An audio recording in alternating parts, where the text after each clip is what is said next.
बिस्मिल्लाहिर्रहमानिर्रहीम अस्सलाम वालेकुम। तो आज हम अपना पहला पॉडकास्ट स्टार्ट करेंगे और इसी सिलसिले में आज के जो मेरे गेस्ट हैं वो एक पाकिस्तान के जाने माने और टॉप फ्रीलांसर हैं।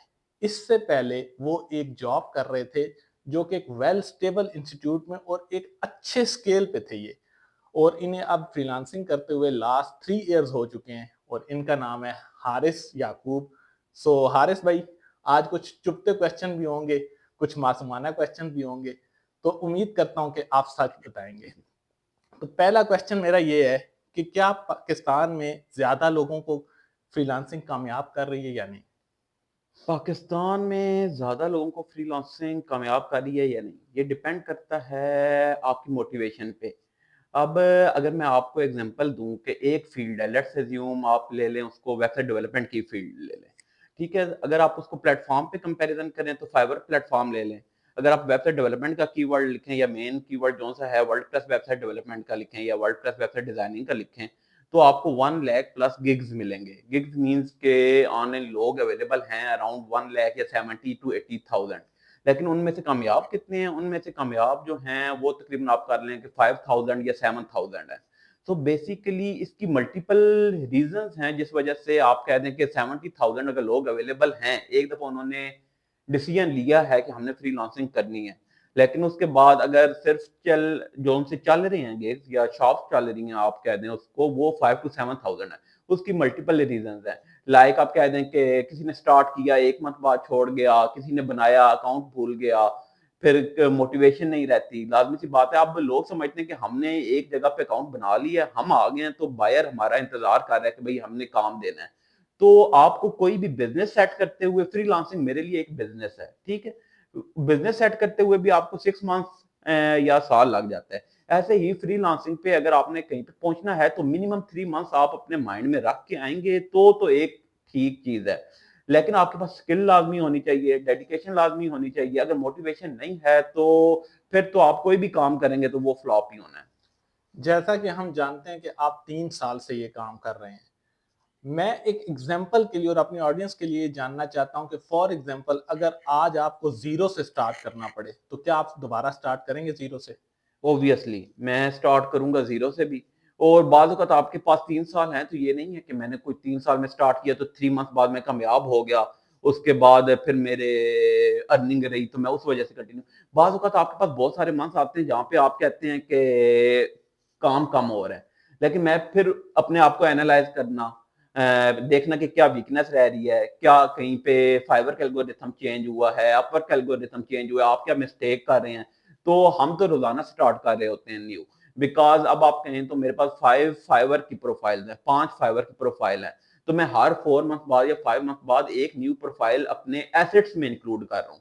ये मेरे लिए प्रोफाइल्स नहीं है, मेरे लिए मेरा एसेट्स है। तो मैं एसेट में इंक्लूड करके उस पे काम करता हूँ।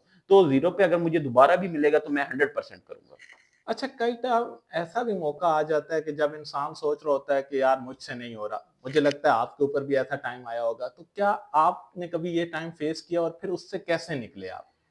बेसिकली देखें सेल्फ एनालिसिस बहुत ज़्यादा ज़रूरी होता है। फ्रीलांसिंग है तो मैं अकेला कर रहा हूँ तो मेरे ऊपर कोई बैठा हुआ नहीं है, ठीक है? मतलब आप नौकरी कर रहे होते हैं, जॉब कर रहे होते हैं, आपको एक बंदा बताने वाला होता है, भई मुझे तुम्हारा ये काम पसंद नहीं आया या तुम्हारा काम गलत हुआ है। तो आपको अपना एक उधर से अंदाज़ा मिल जाता है। बाज़ औक़ात आपको ये फ़िक्र होती है कि यार मैं निकल जाऊँगा, अब मुझे कोई जॉब से निकाल देगा। तो आपको डिफरेंट किस्म की टेंशन्स होती हैं जिस वज़ह से आप किसी न किसी हद तक थोड़ा बहुत काम करते रहते हैं। या तो ये है कि आप काम से छुपते रहते हैं या थोड़ा बहुत काम करते रहते हैं। अगर बड़ी कंपनी आप समझते हैं कि आप छुप सकते हैं तो आप काम पे छुपना शुरू कर देते हैं। लेकिन किसी न किसी हद तक जॉब पे ये होता है कि बॉस होते हैं, वैल्यूएशन हो रही होती है, आपको इंक्रीमेंट का होता है, सैलरी का होता है तो आप किसी हद तक काम करते रहते हैं। लेकिन फ्रीलांसिंग में आपने अपने आप को सेल्फ एनालिसिस करना होता है। अगर आप सेल्फ एनालिसिस नहीं कर रहे, आप मेरी हर मंथ की इनकम लिखी हुई होती है, ठीक है? कि भई इतना मुझे इस क्लाइंट से आया है, इतना मुझे इस क्लाइंट से आया है, इतना मुझे इस क्लाइंट से आया है। और अगर मेरे पास कितने न्यू क्लाइंट्स बने हैं, कितने रिटेनिंग क्लाइंट रहे हैं, अगर न्यू क्लाइंट कम बने हैं, तो वो किस वजह से कम बने हैं। बेसिकली देखें अगर आप को हर फैक्टर को डिवाइड करना है, फिर उसके बाद सेल्फ एनालिसिस करना है, तो बहुत ज़्यादा मंथ आते हैं जहाँ पे बंदा कहता है कि फेड अप हो रहा होता है, लेकिन सेल्फ एनालिसिस एंड मोटिवेशन ये 2 चीज़ें बहुत ज़्यादा ज़रूरी हैं। अच्छा, मैंने सुना है कि सारी गेम प्रपोज़ल की होती है, हुँ। तो आप मुझे ये बताना पसंद करेंगे कि आपके प्रपोज़ल कितनी दफ़ा रिजेक्ट हुए? अपवर्क पे मेन जो-सा आपके बिज़नेस जनरेट हो रहा है वो हो ही प्रपोज़ल्स के थ्रू रहा है। बहुत ज़्यादा रिजेक्ट होते हैं। ये मैं अब नहीं कहूँगा कि आप कहें कि भई मैंने 10 लिखे हैं तो उनमें से मुझे 3 जॉब्स मिल गई हैं, 4 जॉब्स मिल गई हैं, ठीक है? आपने अब हम तो प्रॉपर बिज़नेस कर रहे हैं। मतलब मैं एक इंडिपेंडेंटली काम नहीं कर रहा, मेरे एक स्मॉल एजेंसी है, मतलब एम्प्लॉइज़ हैं, तो हम लोग तो काम कर रहे हैं। अब हमें इससे फ़र्क भी नहीं पड़ता कि हमारे प्रपोज़ल बाज़ औक़ात ये होता है कि हम 40 प्रपोज़ल लिखते हैं, हमें 3 जॉब्स मिलती हैं, ठीक है? लेकिन अब आपने देखना होता है कि बाज़ औक़ात 5 जॉब्स भी मिल जाती हैं, बाज़ औक़ात 7 जॉब्स भी मिल जाती हैं। लेकिन अब आपने ये देखना है कि आपकी सक्सेस रेशियो क्या रह रही है प्रपोज़ल में, उस लिहाज़ से आपने देखना है आपने किस प्रपोज़ल में अप्लाई करना है और किस में नहीं करना। लेट्स अज़्यूम अब अपवर्क पे अगर कोई भी ऐसी जॉब है जो कि $150 से कम पे है, उस पे मैं अप्लाई नहीं करता। ठीक क्यों? हो। उसके भी मल्टीपल फैक्टर्स हैं। देखिए क्लाइंट आया, क्लाइंट की हायरिंग रेशियो क्या रह रही है? अगर क्लाइंट की हायरिंग रेशियो 40% रह रही है, तो आप उस पे अप्लाई करेंगे तो आप तो पहले ही 60% चांस लूज़ कर गए हैं। फिर उस पे 50 लोगों ने अप्लाई कर दिया हुआ है, ठीक है? तो वो तो अब आपने अपना क्राइटेरिया भी बनाना पड़ता है। अब आप अपवर्क की प्रपोज़ल की बात कर रहे हैं तो क्राइटेरिया आपको एक तो बड़ा स्ट्रिक्ट बनाना पड़ेगा, डिपेंड करता है। अगर वेबसाइट डेवलपमेंट को ही मैं ले लेता हूँ, आज मैं वेबसाइट डेवलपमेंट को लेके चलता हूँ, तो वेबसाइट डेवलपमेंट एक सैचुरेटेड मार्केट प्लेस है। उस पे जॉब्स भी बहुत ज़्यादा आ रही हैं, लेकिन डेवलपर्स भी बहुत ज़्यादा अवेलेबल हैं, ठीक है? तो अब आप अगर 40% वालियों पे अप्लाई करना शुरू कर देंगे, 40% हायरिंग रेशियो है एक क्लाइंट का, उसने 100 जॉब्स पोस्ट की हैं, उसने टोटल जो 40 हायरिंग की हैं।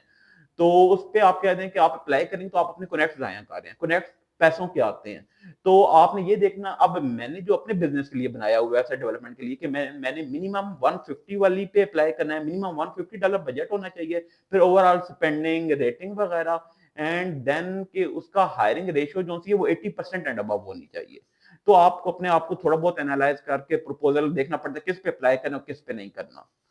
ठीक है, हारिस भाई ये बताएँ कि चलें हम ऐसा करते हैं कि 3 साल पहले चले जाते हैं, हुँ, जहाँ से आपने स्टार्ट लिया। हुँ। तो पहले क्लाइंट मिलने का जो एक्सपीरियंस था वो थोड़ा-सा हमें बयान कर दें कि कैसा रहा आपका? बेसिकली पहला क्लाइंट यूनिक भी होता है और आपको मोटिवेट भी करता है। ठीक है, देखें अब आप लाज़मी सी बात आप जाते हैं 1 महीना या डेढ़ महीना या 2 महीना वेट करते हैं कि क्लाइंट आएगा, ठीक है? तो क्लाइंट जब आता है पहला तो आपको लाज़मी सी बात है खुशी होती है कि भई मैं कामयाब होने की तरफ जा रहा हूँ। ये चलें ठीक है अर्निंग भई $5 हो, $100 हो, $1000 हो पहले क्लाइंट की लेकिन बंदा थोड़ा-सा ये होता है कि जो मैं काम सोच रहा था या जिसकी तरफ मैं कोशिश कर रहा था कामयाब हो रहा हूँ, ठीक है? तो खुशी होती है और अच्छी बात है लेकिन उसको ये है कि जब पहला क्लाइंट आए तो आपने काम भी उसको उसके लेवल का करके देना है। ये नहीं कि भई पहला क्लाइंट मैं उठा रहा हूँ $10 का तो मैं इसको $10 वाला काम करके दूँगा। अगर आप किसी को ये सोचेंगे कि भई इसने मुझे $10 पे किया है, इसको मैं $10 वाला काम करके दूँगा तो फिर वो आपका पहला क्लाइंट भी होगा और आखिरी क्लाइंट भी होगा। सही है। अच्छा हारिस भाई क्योंकि लोग पैसे के बारे में सुनना चाहते हैं, हुँ, इसी साल से हम स्टार्ट ले लेते हैं, हुँ। पीछे नहीं जाते। आप ये बताएँ कि इस साल किस महीने में सबसे ज़्यादा अर्निंग रही और किस महीने में सबसे कम अर्निंग रही? अगर आप पैसों का नहीं बताना हुँ। चाहते तो वो कोई इश्यू नहीं, लेकिन जस्ट एवरेज बता दें कि किस मंथ ज़्यादा हो रहा और किस मंथ कम रहा। ये तो मुझे अपनी एक्सेल शीट देखनी पड़ेगी कि किस मंथ से ज़्यादा रहा और किस मंथ कम रहा। लेकिन मैं आपको बता देता हूँ फ्रीलांसिंग में ना दिसंबर का मंथ होता है और जनवरी का मंथ होता है। इसमें थोड़े से क्लाइंट्स कम होते हैं क्योंकि यूरोप एंड यूएस के हमारे मोस्टली क्लाइंट होते हैं।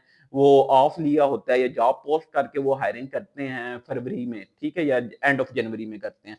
तो अब मुझे एग्ज़ैक्ट नहीं पता लेकिन मैं होपफुली एक्सपेक्ट कर रहा हूँ कि मेरा दिसंबर या जनवरी का ही बैलेंस कम रहा होगा मंथ का ना, ठीक है? और जो उनसे पीक मंथ्स होते हैं वो ये होते हैं कि मार्च, अप्रैल, मई, ठीक है? ठीक हो। तो बस दैट्स इट। अच्छा हालत में कभी ऐसा मंथ भी आया है कि जिसमें आपकी अर्निंग बिल्कुल ज़ीरो रही हो? बेशक स्टार्ट की जर्नी हुँ, में हुँ। या एंड में? देखिए स्टार्ट मैंने किया था अपवर्क से, वेबसाइट डेवलपमेंट को मैंने स्टार्ट किया था अपवर्क से। तो शुरू में तो ज़ीरो क्या मेरी नेगेटिव में अर्निंग रही है। नेगेटिव में अर्निंग मेरी कैसे रही, ठीक है? मेरे एक पार्टनर हैं, मैंने उनको कहा कि भई काम लाना मेरी ज़िम्मेदारी है, ठीक है? करना आपकी ज़िम्मेदारी है। हमने डिवाइड कर लिया कि अपवर्क बिज़नेस जनरेट करना मेरा काम है, आगे काम करना आपकी ज़िम्मेदारी है, लेकिन क्वालिटी मैं चेक करूँगा बिकॉज़ पाकिस्तान में हम लोग क्वालिटी कम डिलीवर कर रहे होते हैं, ठीक है? अ अब नेगेटिव में ऐसी रही कि शुरू में हमने लेट्स अज्यूम $100 के कनेक्ट्स खरीदे या $90 के कनेक्ट्स खरीदे। $90 के कनेक्ट्स मिलते हैं 600 कनेक्ट्स, ठीक है? तो उस पे लाज़मी शुरू में आप कह दें कि 40 या $50 अर्निंग हुई होगी। लेकिन $90 से अब $40 प्लस हमने काम भी किया, एफर्ट भी लगाई तो $50 का लॉस भी रहता है। शुरू के मंथ में जब आप स्टार्ट करते हैं। तो बिज़नेस है, आपको जब भी बिज़नेस में आना है तो आपको ये सोच के आना है कि मैं कितना लॉस बर्दाश्त कर सकता हूँ। और लाज़मी सी बात है, मेरी एक और अर्निंग सोर्स था, तो मुझे पता था कि शुरू के 4-5 मंथ तो मुझे ये है कि जो मैं इधर से निकालूँगा वो वापस मुझे इधर ही इन्वेस्ट करना है। अच्छा, जैसे अभी आपने बात की कि नेगेटिव में अर्निंग रही, तो हुँ, हमने तो ये सुना हुआ है कि फ्रीलांसिंग में कोई पैसा नहीं लगता। हुँ, लेकिन अभी आप जैसे बता रहे हैं, तो इसका मतलब है कि एक ऐसा आदमी जिसके पास कोई इन्वेस्टमेंट नहीं है, हुँ। वो फ्रीलांसिंग स्टार्ट नहीं कर सकता? देखें, फ्रीलांसिंग वो स्टार्ट कर सकता है, लेकिन देखें एक विनिंग रेशियो होती है। अब मैं जब भी एक फाइवर प्रोफाइल बनाता हूँ या प्रोफाइल बनाता हूँ, मुझे पता है कि मैंने अगर 10 प्रोफाइल बनाई है तो मैं 9 प्रोफाइल्स को कामयाब कर दूँगा, ठीक है? वो पीछे मुझे किस चीज़ की सपोर्ट है, मुझे पीछे सपोर्ट है पे कि मैं पैसा लगा के कामयाब करूँगा, ठीक है? अब जिस बंदे के पास पैसा नहीं है वो कामयाब हो सकता है, मैं किसी को ये नहीं कहता कामयाब नहीं हो सकते, और हो भी रहे हैं। शुरू में जब मैंने फाइवर चलाना शुरू किया था तो मैं विदाउट अर्निंग मतलब विदाउट इन्वेस्टमेंट कामयाब हो गया था एक आईडी पे। लेकिन वो रेशियो बहुत कम रह रही है। डिपेंड करता है आपकी कैटेगरी क्या है। अगर आपकी कैटेगरी में टोटल अवेलेबल ही 800-900 लोग हैं, तो फिर तो शायद आप पैसे लगाए बगैर कामयाब हो जाएँ। अगर 1500-2000 हैं तब भी पैसा लगाए बगैर कामयाब हो जाएँ। लेकिन अगर आपने कम्पीट करना है किसी हाइली सैचुरेटेड कैटेगरी में, then I think you have to invest. अगर आपने अपने विनिंग रेशियो भी इंक्रीज़ करना है। अगर तुक्का लगाना है तो तुक्का तो वो लाख लोगों ने भी लगाया हुआ है और 6-7 हज़ार कामयाब हुए हैं, तो फिर वो तो ऐसे ही है। ठीक हो गया। हारिस भाई, जैसे आप ज़िक्र कर रहे हैं बार-बार कि मेरी एक से ज़्यादा आईडीज़ हैं, हुँ। लेकिन मैंने सुना है कि इन प्लेटफ़ॉर्म्स पे आप सिर्फ़ अपने नाम की एक ही आईडी बना सकते हैं, तो फिर आप एक से ज़्यादा अकाउंट्स कैसे रन कर रहे हैं? और आइदर वो इन्हीं पीसीज़ पे, मतलब आप अपने लोकल लैपटॉप पे कर रहे हैं या डिफरेंट लैपटॉप पे कर रहे हैं? बिल्कुल ठीक है कि एक डिवाइस पे और एक इंटरनेट को यूज़ करते हुए एक आईडी से ज़्यादा क्रिएट नहीं करनी चाहिए।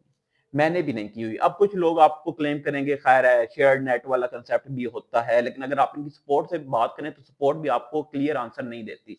मैंने फाइवर की सपोर्ट से भी बात की हुई है, अपवर की सपोर्ट से बात की हुई है। देखिए, मैं शेयर्ड स्पेस में जाता हूँ तो उधर एक ही नेट होता है, मल्टीपल लोग काम कर रहे होते हैं, तो वो उसमें भी मतलब आपको जो रिप्लाई देंगे वो ये नहीं देंगे कि okay you are good to go. वो कहेंगे कि आपको हमारे सपोर्ट से मुसलसल इंटरैक्ट करते रहना पड़ेगा, बताते रहना पड़ेगा, देन आपके कम चांसेस हैं।